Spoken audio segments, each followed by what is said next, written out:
हरिओम। आप सभी के शुक्राने। आज सुबह से मैं बहुत खुश हूँ कि हमारे घर भगवान आ रहे हैं और हम भी उन भाग्यशाली लोगों में शामिल हो गए जिनके यहाँ भगवान जाते हैं। सही बात है। और आपकी तो इतनी श्रद्धा, इतना प्यार है कि आज गुरुदेव सुबह जब सत्संग आ रहे थे, मैंने अपने वाइफ से बोला एक काम करते हैं, गुरु जी से परमिशन लेकर के हर हफ्ते करवा लेते, फिर तुम चुप रहो। करे भी तुम चुप रहो। अपना टैंक खाली हो जाए करवा देंगे भाई, आपकी तो दीवानगी हो रही है।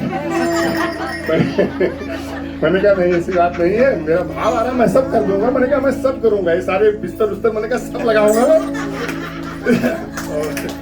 आप सभी लोग आए, आप सभी लोगों का बहुत बहुत धन्यवाद। दिल से मुझे बहुत अच्छा लग रहा है। आप सभी के चरण इस घर में आए, आप सभी चरणों की धूल इस घर में आई। हम सभी भाग्यशाली हैं क्योंकि सत्संगी जो होते हैं वो वास्तव में एक एक सत्संगी कई तीर्थों के बराबर होते हैं, ऐसा शास्त्रों में बताया गया है। तो आज मेरे घर में बहुत सारे तीर्थ आए हैं। तो हमें बताया गया, शास्त्रों में बताया गया, जहाँ सत्संग होता है जहाँ वहाँ सच का वास होता है। सत्संगी स्वयं अपने आप में और साथ में ब्रह्म ज्ञानी गुरु हों। अब तो हम बहुत बड़े भाग्यशाली हैं जो हमें ब्रह्म ज्ञानी गुरु मिल गए हैं। और दिल से गुरुदेव बड़ी प्रसन्नता है और हमारे घर में सब लोग बहुत खुश हैं। और सत्संग जब से हमने ज्वाइन किया है या जाना शुरू किया है, व्यक्तिगत मेरे जीवन में बहुत बदलाव आया है, बहुत ज्यादा बदलाव आया, हर चीज का बदलाव आया है। कोई चीज सोचता हूँ मैं तो मेरा काम पूरा हो जाता है सत्संग में आने के बाद से, ऐसा मुझे आभास हो रहा है। गुरु के प्रति मैं सच्चे मन से निष्ठा रखता हूँ, सच्चे मन से जिसको बोलते हैं, और कुछ नहीं सोचता हूँ करवाने वाले तो गुरु और भगवान है। सब अपने आप होगा और सब अपने आप होता भी है। आप सभी आए, आप सभी का बहुत बहुत धन्यवाद। और एक बार गुरु जी के लिए जोरदार ताली बजाओ। इन्होंने मथुरा में हम लोगों की इतनी अच्छी व्यवस्था की, इतना बढ़िया ध्यान। हम लोग 10,000 5,000 रुपए खर्च होता है, आने के बाद ठीक नहीं करते हैं, इतना पैसा खर्च हो गया, ये खर्च हो गया, वो खर्च हो गया। इतनी बढ़िया संगत के साथ गुरु भगवान ने इतना हम सबका ध्यान दिया और खुद इधर उधर मतलब अपने ढंग से व्यवस्था में लगे रहे। और मैं कई बार इनको देखा गुरु जी के चेहरे पर ना, कई बार तनाव भी देखा, कहीं हमारे सत्संगी कहीं डगमगा न जाए। इनको रात को देखा किसी ने बोल दिया एक वॉशरूम है खाली, तो हमारे गुरु जी मेरे पास मुझसे कहे ये बताओ, पता लगाओ किसने बोला कि एक वॉशरूम है। अब 150 लोगों में अगर एक वॉशरूम होगा तो तनाव तो होना ही होना है कि किसका नंबर आएगा, कौन जाएगा कौन नहीं जाएगा। खुश और सुखी तभी इंसान होता है जब उसके पास श्रद्धा भाव से सुने हुए महापुरुषों के वचन होते हैं।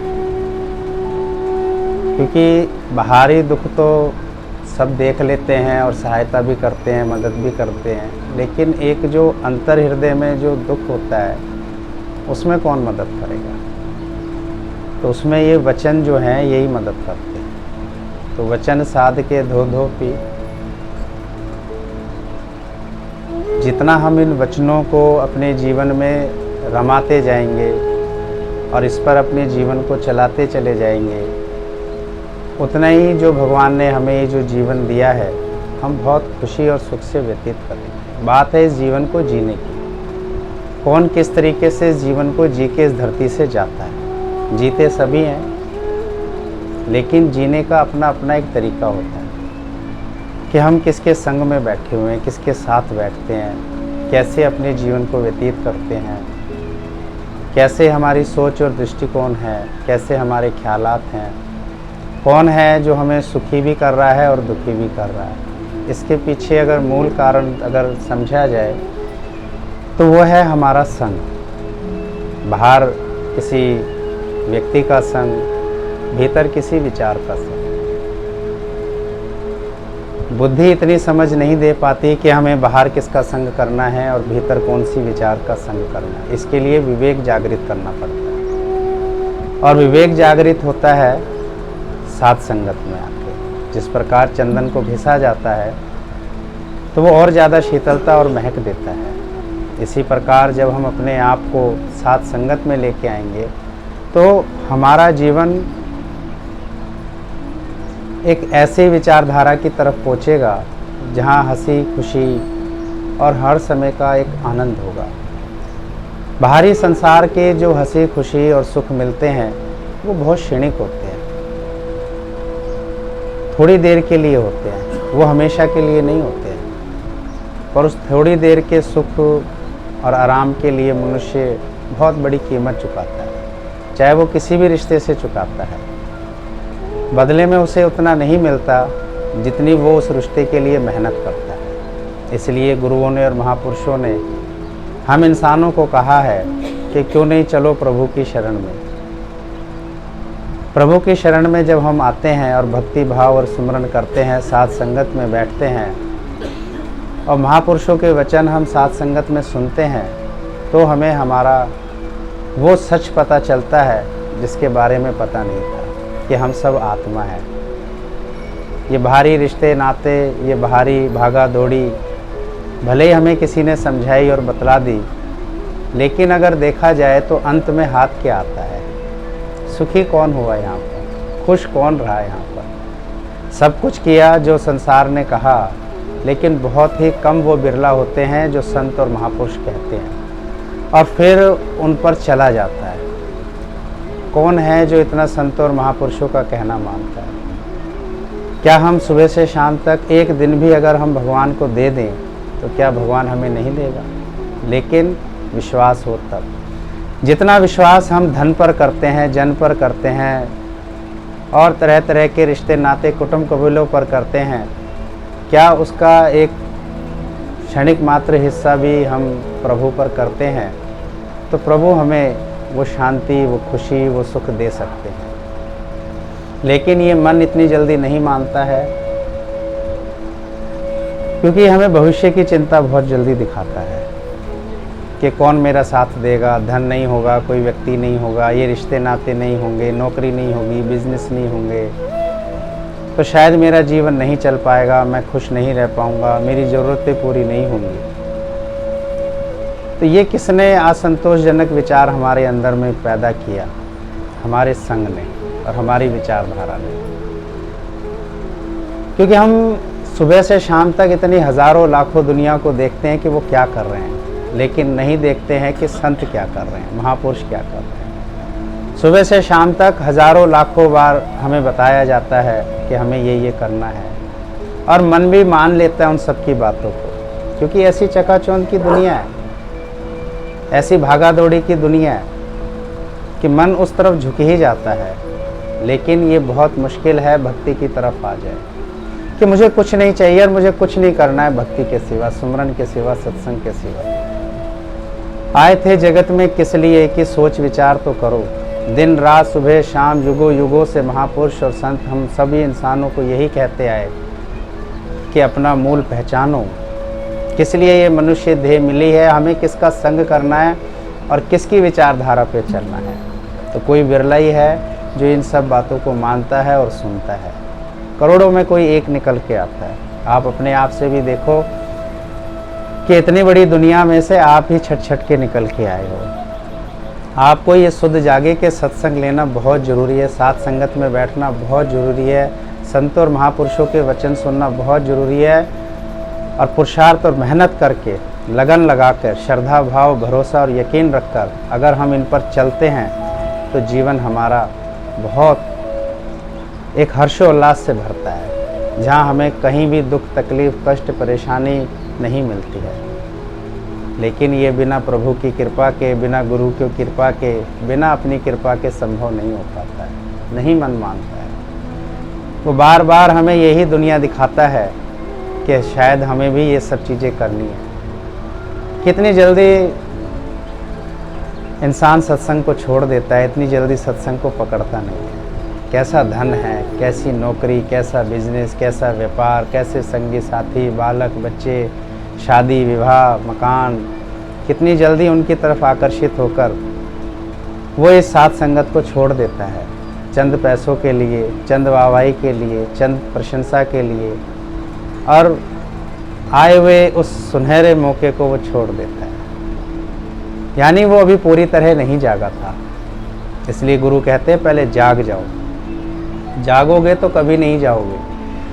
हम जागते नहीं हैं, आ तो भले ही गया इंसान, लेकिन जागा क्या, वो समझा क्या? एक बार अगर समझ में आ जाए कि उस क्षणिक दुनिया में, उस मिथ्या जगत में कुछ नहीं है, तो वो कभी भी साथ संगत को छोड़ के नहीं जाएगा। चाहे उसे कितने हीरे मोती माणक मिले, कितनी वाहवाही मिले, कितनी प्रशंसा मिले, कितना ही सब कुछ मिले, जो सुख है साहिब की हजूरी में, वो नहीं रखा इस संसार की वजीरी में। चंद भाग्यशाली ही ऐसे होते हैं जो अपनी शुद्ध जगह पाते हैं, विवेक जागृत कर पाते हैं, अपने बाहरी संग को समझ पाते हैं और भीतर की विचारधारा को समझ पाते हैं। नहीं तो हज़ारों लाखों करोड़ों की तादाद में इंसान बाहरी संग और भीतर की विचारधारा को नहीं बदल पाते, इसलिए वो इस दुनिया में सारी ज़िंदगी भागा दौड़ी करते करते चले जाते हैं और अंत में उनके हाथ कुछ नहीं आता। जोड़ जोड़ देखो हार गया सब संसार, ये यौवन रुकने ही नहीं देगा, कैरियर की चिंता बहुत दिखाता है। कितनी भागा दौड़ी वो अपने ऊपर ले लेते हैं, क्या वो उतनी भागा दौड़ी कभी उन्होंने प्रभु के लिए, भगवान के लिए करी? कभी साथ संगत के लिए, सत्संग के लिए करी? अगर वो इतना सब कुछ अगर प्रभु के लिए, भगवान के लिए कर ले, जो माया इस प्रभु ने बनाई है, क्या वो हमें नहीं दे सकते? सब कुछ मिलता है, लेकिन सब्र, संतोष और धैर्य और भरोसा हो। संत बनना नहीं चाहता है मन, संसारी बनना बहुत जल्दी चाहता है, संसारी रिश्ते नातों की तरफ बहुत जल्दी फिसलना चाहता है, क्योंकि उसको लगता है इन्हीं में ही सुख है, इन्हीं में ही खुशी है, और अगर हमने ये नहीं करे तो शायद संसार में हमें उतना अच्छा नहीं माना जाएगा। लेकिन अगर इंसान थोड़े सोच के विचार करे कि हम सबको एक दिन प्रभु के घर भी जाना है, अब प्रभु को क्या पसंद आता है कि वो इस धरती पर क्या करके आया? प्रभु को सिर्फ भक्ति ही पसंद आती है, सुमरन ही पसंद आता है, सत्संग ही पसंद आता है। जिस किसी भी इंसान ने ये सब कुछ नहीं किया तो वो आया और गया और पछताया, यानी खाया पिया पशु तिनका समान। कितने ही हज़ारों लाखों करोड़ों रुपए हम देखते हैं इंसान कमा लेता है, लेकिन क्या उसके पास सुख चैन है? अपने घर के बाहर जाग के देखे वो जीव जंतु और पशु पक्षी कितने आराम से बैठे हुए हैं। उनको भी दाना पानी भगवान ने दे दिया है, मालिक ने दे दिया है, वो भी भरोसा करके बैठे हैं। उनके शरीर पर कोई जेब नहीं है, बैंक में कोई बैलेंस नहीं है, क्रेडिट कार्ड नहीं है, कोई आगे पीछे नहीं है, लेकिन उनकी ज़िंदगी बहुत आराम से बीत गई। क्या कभी उस तरह का आराम चैन उस मनुष्य ने पाया है? वो सिर्फ यही सोच रहा है इतना हो जाए, ये हो जाए तो मैं आराम करूँगा, तो मैं सुखी होऊंगा। सुखी तभी मनुष्य होगा जब वो बताए हुए शास्त्रों के विचारों पर चलेगा, गुरुओं के बताए हुए पद चिन्ह पर चलेगा। इसके लिए उसे अपना बाहरी संग और भीतर की विचारधारा को समझना पड़ेगा कि बाहरी संग मैंने किसका किया हुआ है। किसी के धन से आकर्षित नहीं होना, किसी के यौवन शरीर से आकर्षित नहीं होना, किसी के ओहदे पद से आकर्षित नहीं होना, क्योंकि उसमें से हमें कुछ नहीं मिलने वाला है। हम भले ये सोच लेते हैं कि हम इस व्यक्ति का, इस इंसान का संग कर लें, किसी कष्ट, दुख, तकलीफ, परेशानी में ये हमारा साथ देगा, हो ही नहीं सकता, क्योंकि उसके खुद के ही कष्ट और दुख तकलीफ नहीं हट रहे हैं तो वो हमारे क्या हटाएगा। अगर कोई दुख तकलीफ, कष्ट, परेशानी अगर हटा सकते हैं तो वो हैं प्रभु, भगवान है। हमेशा यही विचारधारा रखें कि है ही भगवान, आए भगवान और सब में है ही भगवान। ज़्यादा से ज़्यादा बाहर भी अगर हम संग करें तो इन वेद शास्त्र और वाणियों का संग करें, भजन कीर्तनों का संग करें, साथ संगतों का संग करें। ऐसे भजन कीर्तन की मंडली में बैठकर अपने जीवन के उद्धार और कल्याण पर विचार करें और अपने अंतर में एक ऐसे वचन को रखें जो मुझे सभी कलह कलेशों से मुक्त रखें। एक ऐसे कवच को बना के रखें जो ये बाहरी बातें और ख्यालों को अंदर बैठने ही ना दे।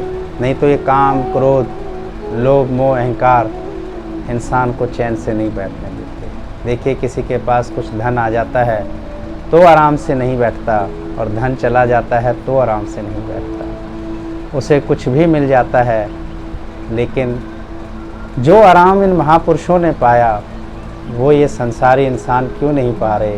क्योंकि वो अपने आप को नहीं बदल रहे हैं। जब इंसान अपने भीतर में महापुरुषों के वचनों को रखेगा और उनका मनन करेगा, श्रवण करेगा, निध्यासन करेगा और उसको मानेगा, ये ही सच है, इसलिए कहा गया है कि सबसे पहले मन अंतर की करो सफाई, जब देवेगा प्रीतम दिखाई।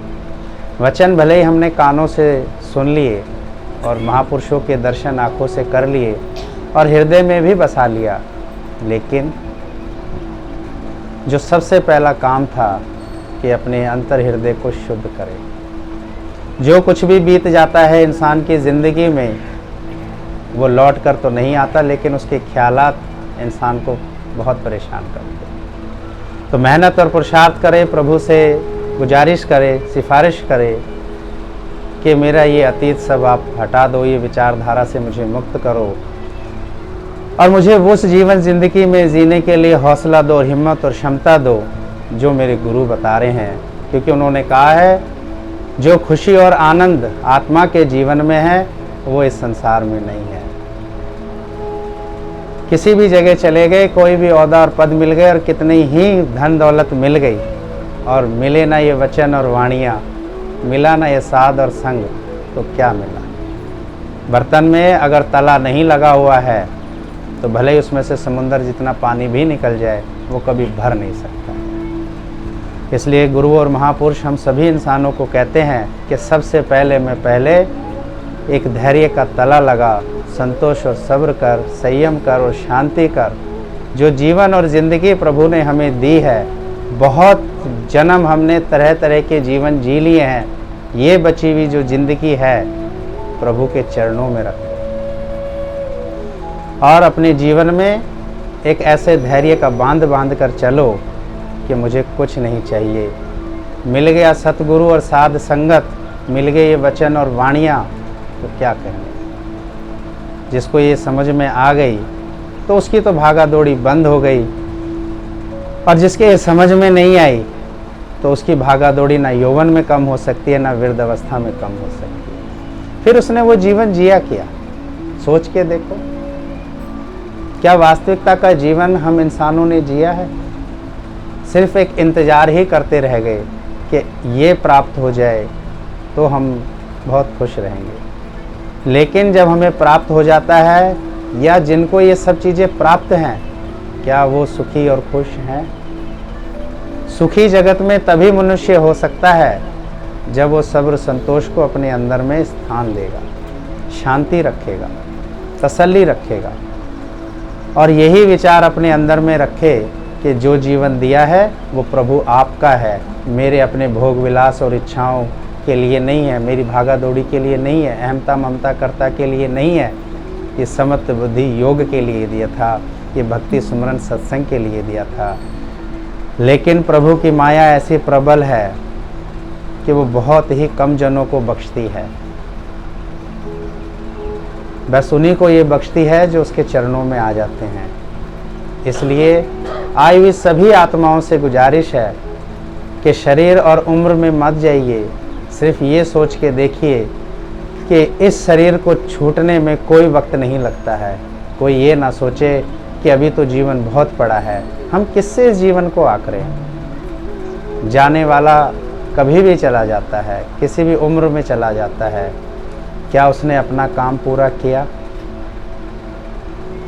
क्या उसने अपने जीवन का उद्देश्य पूरा कर लिया? अपना काम और अपने जीवन का उद्देश्य क्षण में होता है, क्षण मात्र में होता है, और संसार का काम कभी नहीं होता। सुबह से शाम तक हम दिन रात देखते रहते हैं कि कोई कितनी सेवा कर रहा है, घर परिवार कुटुंब कबीलों में, समाजों में, सोसाइटियों में, संस्थाओं में, लेकिन ये माया के धंधे कभी बंद नहीं हुए। और प्रभु की भक्ति अगर किसी भी आत्मा ने बहुत श्रद्धा भाव प्रेम से करी तो प्रभु की कृपा से उसका ये जीवन धन्य बन गया। कोई और नहीं है जो हमारे इस जीवन को धन्य बना सकता है, ना हमें वो सुख और खुशी दे सकता है। इसलिए आई हुई सभी आत्माएं ये ज़रूर अपने जीवन में झांक कर देखें, आखिर इस जीवन को मैं कहाँ लेके जा रहा हूँ, किस भागा दौड़ी की तरफ लेके जा रहा हूँ। क्या इससे मेरी महिमा बनेगी? क्या इससे मेरे जीवन को सफलता मिलेगी? क्या मेरे प्रभु खुश होंगे? क्या मेरा ये आवागमन कट जाएगा, ये 84 का फेरा मिट जाएगा? तो इस मन की ना सुनकर, बताए हुए गुरुओं के वचनों की सुनकर अपने जीवन का भला जरूर करें, अपने ऊपर दया जरूर करें।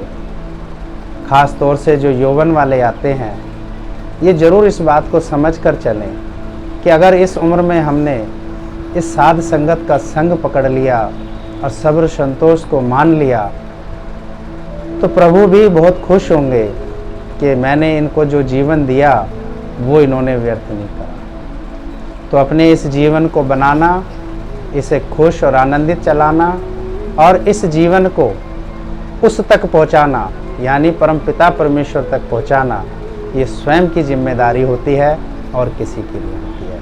इसलिए बाहरी संग का भी ध्यान रखें और भीतर रखे हुए ख्यालों का भी ध्यान रखें कि मेरे अंदर कौन से ख्यालात रखे हुए हैं। उनके जो कर्म बनेंगे और जब उनका मुझे फल मिलेगा तो मुझे ही लेना पड़ेगा, कोई और नहीं लेगा। अगर हम संतों के संग चलते हैं तो हम संत ही कहलाते हैं, और अगर हम निंदा चुगली तेरा मेरा कलह कलेशों वालों के साथ घूमते हैं तो हम भले ही कितने ही अच्छे हैं, पर हमें भी उसी दृष्टिकोण से देखा जाता है। अंतर हृदय की भावना और विचारों को भले ही हम कितना ही छुपा लें और किसी को तक ना देखने दें, किसी तक पता ना चलने दें, लेकिन वो सर्वशक्तिमान परमपिता परमेश्वर सब कुछ जानते हैं कि कौन इस धरती पर किस दृष्टिकोण और विचारधारा से जीता है। इसलिए क्यों नहीं हम अपने जीवन में उस दृष्टिकोण और विचारधारा को रखें जिनको महापुरुष इन वेदों में, पुराणों में और शास्त्रों में हम सबके लिए कह के गए। शुक्राना। सुख और आनंद का जीवन कैसे जिए? कृष्ण भगवान की जय, महादेव भगवान की जय। सुख और आनंद का जीवन हम सत्संग ज्ञान से सीख सकते हैं। जब तक मनुष्य साथ संगत में नहीं बैठता और भजन कीर्तन में नहीं करेगा, जब तक वो परेशान व दुखी रहेगा। इसीलिए मनुष्य को चाहिए कि वो रोजाना साथ संगत में जाए और गुरु वचन को सुने और जीवन में लगाए, ताकि सुखी और आनंद का जीवन जिए।